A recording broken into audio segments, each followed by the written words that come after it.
आज हम चुनरी पहनाते हैं यमुना जी को, लोगों के संकल्प रहते हैं चुनरी पहनाएंगे। क्यों पहनाई जाती है चुनरी, क्या कारण है? अभी हम प्रसंग जो सुनने जा रहे हैं उस प्रसंग का नाम है रास पंचाध्यायी। भगवान शिव आए थे रास में दर्शन करने।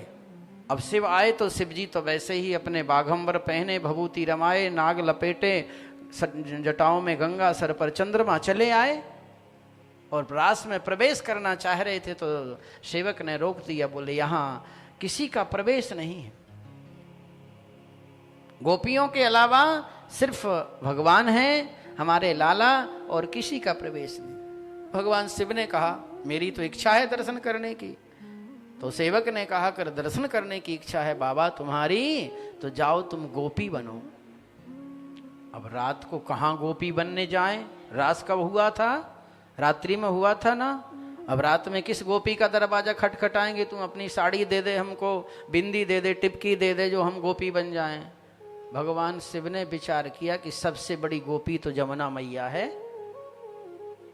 अब वैसे भगवान शिव हैं, रात्रि का समय था, रात्रि में जल में स्नान नहीं करना चाहिए, लेकिन शिव जी यमुना किनारे आए हैं और मां यमुना से निवेदन किया है कि हे यमुना मैया, आप तो कालिंदी हैं, भगवान की पटरानी हैं, ये चौथी पटरानी थी भगवान की। आपके चरणों में यही निवेदन है कि मुझे गोपी भाव दे दो। तो शिव जी ने वहां से किनारे से जल लेकर के ऐसा अपने ऊपर छिड़का है, गोपी भाव आया है और शिव जी बहुत सुंदर गोपी बन गए। सुंदर साड़ी थी, बिंदी थी, टिपकी थी, जो भी गोपी का श्रृंगार था सबसे सज धज करके सुंदर गोपी बन के तैयार। और जैसे ही दरवाजे पर आए तो पहरेदार ने कहा जाओ।